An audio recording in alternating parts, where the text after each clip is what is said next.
My piece, Unbroken, is a three-part piece for string quartet. These instruments were employed to invigorate and quicken the sound of this piece. I used several eighth-note patterns as well, designed to further the intensity of the song.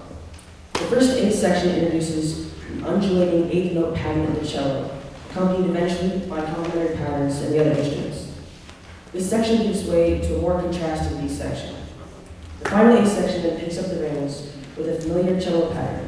It repeats much of the original eighth section before culminating in a unique finish.